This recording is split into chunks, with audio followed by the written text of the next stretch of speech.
좋으신 아버지 하나님, 하나님의 선한 도우심으로 지난 한 주간을 또 잘 지나게 하시고 오늘 복된 주일을 허락해 주시니 감사를 드립니다. 하나님 아버지, 복된 주일도 우리가 아버지 앞에 영광을 돌리는 귀한 날이 되게 하시고 하나님이 우리를 사랑하사 주시는 풍성한 은혜를 우리 마음을 열고 믿음으로 풍성히 받는 복된 날이 되게 하시옵소서. 이 나라의 백성도 살아계신 하나님 앞에 큰 복을 받는 민족 되도록 이 민족의 마음이 하나님께로 향할 수 있도록 은혜를 베풀어 주시기를 원합니다. 또 지난 한 주간 동안에 여러 가지 삶에 어려움이 있었던 그런 성도들의 마음도 오늘 위로하시고 힘을 더하여 주시기를 원합니다. 특별히 우리 김영식 집사님과 한정일 권사님, 하나님 그 마음을 크게 위로하시고 몸과 영혼에 새 힘을 공급하여 주시옵소서. 오늘로 주의 말씀 들을 때에 이 말씀이 믿음되기 원하오며 예수님의 이름으로 기도하옵나이다. 아멘. 하나님 말씀은 예레미야 31장 23절에서 30절까지 말씀입니다. 만군의 여호와 이스라엘의 하나님께서 이와 같이 말씀하시니라. 내가 그 사로잡힌 자를 돌아오게 할 때에 그들이 유다 땅과 그 성읍들에서 다시 이 말을 쓰리니 곧 의로운 처소요 거룩한 산이요 여호와께서 내게 복 주시기를 원하노라 할 것이며 유다와 그 모든 성읍의 농부와 양떼를 인도하는 자가 거기에 함께 살리니 이는 내가 그 피곤한 심령을 상쾌하게 하며 모든 연약한 심령을 만족하게 하였음이라 하시기로 내가 깨어보니 내 잠이 달았더라. 여호와의 말씀이니라. 보라, 내가 사람의 씨와 짐승의 씨를 이스라엘 집과 유다 집에 뿌릴 날이 이르리니 깨어서 그들을 뿌리 뽑으며 무너뜨리며 전복하며 멸망시키며 괴롭게 하던 것과 같이 내가 깨어서 그들을 세우며 심으리라. 여호와의 말씀이니라. 그때에 그들이 말하기를 다시는 아버지가 신포도를 먹었으므로 아들들의 이가 시다 하지 아니하겠고 신포도를 먹는 자마다 그의 이가 신 것 같이 누구나 자기의 죄악으로 말미암아 죽으리라. 아멘. 우리 한정일 권사님 많이 피곤하실 텐데 오늘 새벽에 오셨습니다. 수고 많이 하셨고 하나님이 우리 권사님의 마음 크게 위로해 주시기를 원합니다. 오늘 말씀은 하나님께서 이스라엘 백성들을 바벨론에서 포로로 돌아와서 다시금 예전에 하나님과 좋은 관계를 맺고 살았던 그런 삶을 회복해 주시겠다, 그렇게 복을 주시겠다는 그런 말씀입니다. 그래서 23절에 보면 만군의 여호와 이스라엘 하나님께서 이와 같이 말씀하십니다. 내가 그 사로잡힌 자를 돌아오게 할 때에 바벨론에서 다시금 이제 예루살렘으로 유다로 돌아오게 할 때에 그들이 유다 땅과 그 성읍들에서 다시 이 말을 쓰리니 이제 포로로 돌아와서 이제 그 유다 땅을 보면서 이 말을 이들이 다시금 쓰게 된다는 거예요. 이 말은 포로로 붙들려고 하기 전에는 이들이 정말 하나님을 떠났을 때는 이 말을 안 했다는 거예요. 그러니까 사람들의 변화는 뭘로 알 수 있냐면 말의 변화로부터 알 수 있습니다. 말이 달라지는 거죠. 우리 교회를 처음 나오신 분들도 보면 말이 달라지셔요. 이제 우리가 쓰는 믿음의 말을 쓰세요. 하나님의 은혜죠. 뭐 이런 말을 쓰게 되면 아이고 이제 많이 믿음이 그 속에 들어갔구나. 근데 교회를 열심히 나오시면서 자꾸 세상 말 쓰시면 은혜가 좀 덜 들어가는 거예요. 맨날 죽겠다 그리고 운이 좋았다 그리고 막 이러면 안 돼. 하나님의 은혜. 이분들이 그러니까 포로로 붙들려 가던 그들이 이제는 하나님께서 70년이라는 연단을 통해서 이들이 변화되고 하나님의 은혜를 받고 하나님이 그들을 연단시켜서 교육시켜서 그들을 다시금 돌아오게 했다는 이 말을 쓰게 된다는 거예요. 어떤 말을 쓸까요? 곧 의로운 처소요 거룩한 산이요 여호와께서 내게 복 주시기를 원하노라 할 것이며, 이렇게 말한다는 거예요. 이들이 포로로 붙들어갔던 우상에게 가서 복 달라고 기도하고 이렇게 했던 사람들이 이제는 그 땅을 보면서 예루살렘은 우상 섬길 장소가 아니고 의로운 처소란 말은 하나님이 거하시는 곳이요 또 거룩한 산이요, 거룩한 산도 마찬가지죠. 여호와께서 내게 복 주시기를 원하노라 이렇게 말한다는 거예요. 하나님은 바벨론 70년 포로 생활을 통해서 그냥 고난 가운데 두시는 게 아니라 그 고난 속에서 하나님이 그들을 연단시키시고 훈련시키셔서 그들의 믿음이 이렇게 달라지게 하신다. 그들의 말이 달라지게 하신다. 말이 달라진 것은 그들의 생각이 달라진 것이고, 그들의 생각이 달라진 것은 그들의 영이 달라진 것입니다. 그래서 이렇게 말이 바뀌게 된다.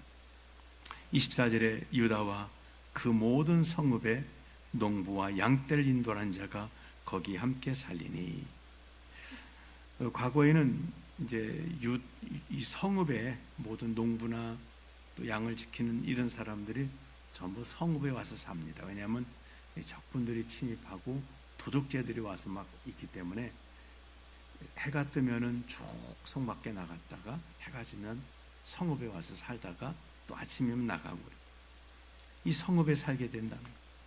25절에 이는 내가 그 피곤한 심령을 상쾌하게 하며 모든 연약한 심령을 만족하게 하였습니다. 하나님이 이들 이렇게 변화시켰다는 거예요.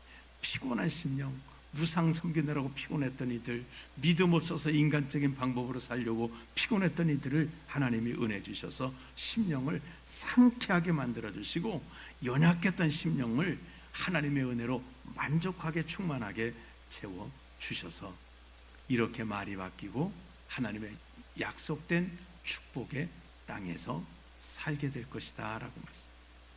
26절에 보면 내가 깨어보니 내 잠이 달았더라.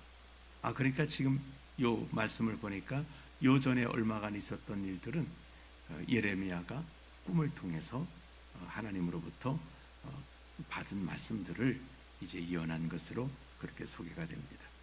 하나님의 은혜 주시면 꿈을 깨어보니까 뒤숭숭한 것이 아니라 잠이 달았다.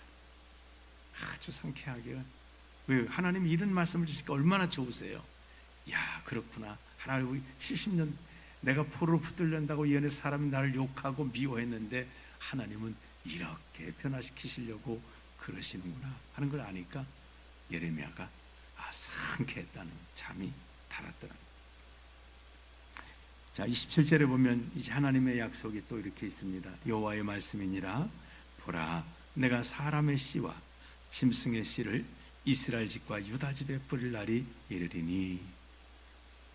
이 말씀을 혹시 누구를 통해 들어보신 적이 있으십니까?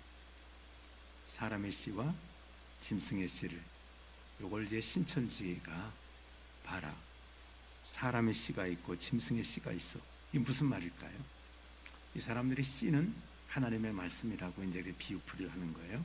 봐라, 씨 중에도 사람의 씨가 있고 짐승의 씨가 있어. 그래서 신천지는 사람의 씨를 말하고, 교회에서는 짐승의 씨를 말해서 그 씨를 먹으면 짐승이 되는 거예요. 이렇게 이제 이야기를 하는 거예요. 이 말이 그 말일까요? 사람의 씨는 사람의 말이고 짐승의 씨는 짐승의 말이란 말일까요? 아니란 말이에요. 그러니까 억지로 성경을 해석해서 끼워 맞히는 거예요. 그래서 모르는 분이 이걸 보면 정말 나는 그냥 읽을 때 읽었는데 씨가 말씀이니까 그러네. 사람의 씨, 사람의 말과 짐승의 씨, 짐승의 말이 있네. 와, 나는 처음 들어봤네. 처음 듣는 말은 위험한 말이에요.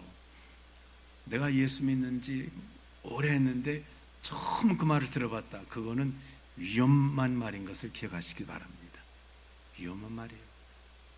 부부간에 오래 같이 살다가 이혼해, 이런 안 들어봤던 말을 듣는 건 그게 좋은 말이 절대 아닙니다. 그런 말은 들어볼 필요도 없는 거예요. 여기서 사람의 씨와 짐승의 씨는 뭘 말할까요? 그냥 이 내용을 보시면 하나님께서 지금 이들을 돌아오게 하셔서 이들을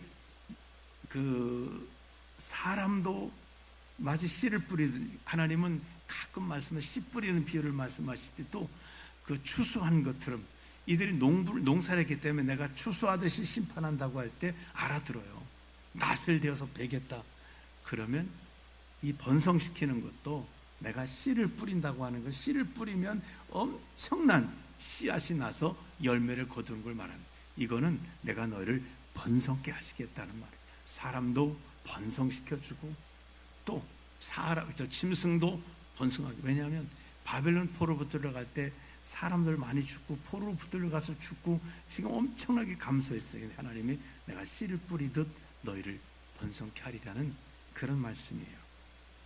이게 이제 다른 성경에는 이렇게 번역하고 있어요. 앞으로 이런 날이 오리라. 내가 분명하게 말해둔다. 이스라엘 가문과 유다 가문을 사람이나 짐승 할 것 없이 씨를 뿌려 농사 짓듯이 불어나게 하리라. 이걸 이렇게 번역한 번역본이 있는 거예요. 그리고 씨라는 것이 성에 보면은 그 사람의 그 후손을 씨라고도 말했습니다. 창세기 15장에 이제 15장에 보면 그 아브라함이 이제 그런 말씀이에요. 하나님이 자손을 주신다고 하면서 자손 안 주니까 이제 이렇게 말합니다. 주께서 내게 씨를 주지 아니하셨으니 내 집에서 길린 자가 내 상속자가 될 것이니이다. 아브라함이 내게 씨를 주지 않았다 그래. 그럼 이 씨는 도대체 무슨 사람의 말을 줬단 말입니까? 짐승의 말을 줬단 말입니까? 그건 어거진 거예요. 여기서 씨는 자손 사람을 말하는 거예요. 그는 신약의 마태복음 13장에 나오는 씨 뿌리는 자가 씨를 뿌릴 때, 여기서 씨는 말씀이에요. 뿌린 자가 말씀을 뿌릴 때, 거기서는 하나님께서 그 씨를 말씀으로 비유한 거고, 여기 이 본문 말씀에서는 사람의 씨나 짐승의 씨를 뿌린다는 것은 그 자손들을, 사람의 씨는 자손들을 많이 주어서 번성하게 한다, 그런 말이에요. 그렇게 억지로 해서 갖다 깨맞힐 것이 아니라는 거죠. 28절에도 나왔습니다. 깨어서 그들을 뿌리 뽑으며 무너뜨리며 전복하며 멸망시키며 괴롭게 하던 것과 같이, 여기서 뿌리를 뽑았단 말이 이스라엘 사람들이 이제 그 하나님의 심판을 받아서 마치 나무나 풀을 뿌리 뽑듯이 이렇게 이들이 뽑혀졌다는 거예요. 무너뜨려졌다는 거예요. 전박하고 멸망시켜졌다는 거예요. 그러나 이제는 내가 깨어서 그들을 세우며 심으리라, 여호와의 말씀입니다. 여기 심는다고 하시는 게 씨를 뿌린다는. 그래서 다시 너희 숫자가 지금 하나님의 징계로 많이 감소했지, 이제 다시 회복된 너희들을 번성하게 하겠다는 하나님의 약속입니다. 그 다음에 29절에 보시면 그때에 그들이 말하기를 다시는 아버지가 신포도를 먹었으므로 아들들의 이가 시다 하지 아니하겠고 신포도를 먹은 자마다 그의 이가 신 것 같이 누구나 자기의 죄악으로 말미암아 죽으리라. 이 말씀도 그런 말씀입니다. 이스라엘 백성들이 그 죄를 지어서 완전히 망했잖아요. 하나님의 심판하셨잖아요. 성전도 버리고 예루살렘도 버리고. 그러나 아버지가 그렇게 했다고 해서, 조상들이 그런 죄를 졌다고 해서 너희도 그 죄로 말미암아 망하는 게 아니라, 너희 조상은, 너희 아버지는 그런 죄를 지어서 망했어. 하나님이 뽑아버리셨어. 그러니까 너희가 이렇게 믿음으로 23절에 있는 것처럼 믿음의 말을 하고 믿음으로 살면 아버지 죄 때문에 너희가 망하지 않아. 아버지가 신포도 먹었으니까 아들도 아이고 이시여 이러지 않는다. 신포도 먹은 사람만 시다, 그 말입니다. 다시 말하면 조상의 죄 때문에 내가 어려움을 당하지 않는다. 그는 그의 죄 때문에, 그는 그의 의 때문에 살고 너는 너의 의 때문에 살고, 만일 내가 죄진다면 너도 망할 것이다. 다만 이런 건 있을 거예요. 아버지가 신포도를 자꾸 먹으면 아들이 있다가 아빠 그거 어때요? 뭐 괜찮아? 그 옆에서 주워 먹다가 같이 신포도를 좋아할 수 있을 거예요. 죄 짓는 부모를 보면 그 아들도 그거를 보고 죄 지을 가능성이 많기 때문에 그런 저둔이 있을지 몰라요. 그 영적인 그런 환경을 당해서 어려움을 당할지 모르지만 아버지가 죄 졌다고 죄 짓지 않은 아들이 그 죄값을 당하느냐? 하나님은 아니라 신포도 먹은 사람의 이만 실 것이다. 죄 지은 사람만 죄값을 받을 것이다 라고 말씀하고 있습니다. 이 말은 이제 포로로 붙들리들이 이제 사탄은 그렇게 야 너희 조상이 죄져서 너는 포로로 붙들려 갖고 성전도 다 망했고 그랬어. 그럴 때 그래 우리가 그런 죄인들의 자손이지 뭐 별 수 있겠어? 이런 마음을 갖지 말라는 거예요. 사탄이 그리 청대도 물러가라. 하나님께서 말씀하시기를 신포도는 먹은 자만 이가 실이라고 하였다. 이렇게 하나님 말씀을 주장하고 이런 사탄의 속임수에 속지 말아야 합니다. 오늘 우리는 이 말씀을 통해서 하나님은 회복시켜 주십니다. 하나님께서는 연단을 통해 이스라엘 백성들이 이렇게 말이 바뀌어질 때에 의로운 처소요 거룩한 산이요 여호와께서 내게 복을 주시기를 원하노라 할 때 하나님은 이렇게 이들을 번성케 하시고 이들을 평안하게 하시고 이들을 상쾌하게 만들어 주시고 만족하게 하시는 은혜를 주시겠다고 했습니다. 오늘 우리들도 믿음으로써 우리 믿음의 말들을 자꾸 하시기를 바랍니다. 내 말로 정죄함을 받고 내 말로 울음을 받고 내 말로 얽혀진다고 했으니 우리 입에 파수꾼을 두어서 정말 불평과 믿음이 아닌 말들이 그냥 사탄이 밀어내서 나오려고 할지라도 확 막아버리시고 성령께서 주시는 믿음의 말만 날마다 고백하시길 바랍니다. 그래서 우리 삶이 하나님의 은혜가 있는 삶, 하나님의 축복 있는 삶을 살아가시기를 주님의 이름으로 축원합니다. 기도하겠습니다. 좋으신 하나님 아버지, 이스라엘 백성들의 변화는 그들의 말이 달라졌습니다. 정말 에레미야가 하는 말들을 그들은 듣지 않고 에레미야를 핍박하고 하나님 말씀을 하나님 말씀 아니라고 외면했던 그들이 70년 바벨론 생활을 통해서 그들이 하나님의 연단 속에 돌아올 때는 하나님의 거룩한 처소라고 하나님이 계신 곳이라고 보좌라고 그렇게 믿음을 고백하고 영적인 눈이 열려 볼 수 있었습니다.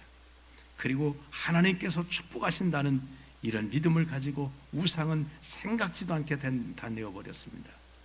조상들의 죄 때문에 그들이 포로로 붙들려 갔으나 그 자손들이 이렇게 변화받았을 때에 그들은 회복받을 수 있었고 그들의 성은 회복되고 그들의 성전도 회복되어지고 그들의 씨는 번성하게 되어져서 짐승과 사람의 수가 많아지게 하시는 하나님께서 번성케 하시는 복을 회복해 주셨습니다. 하나님 아버지, 저희들도 이제 믿음의 생각을 가지고 믿음의 말을 하고 하나님의 은혜로 살아가는 복된 인생 되도록 은혜 베풀어 주시옵소서. 예수님의 이름으로 기도하옵나이다. 아멘.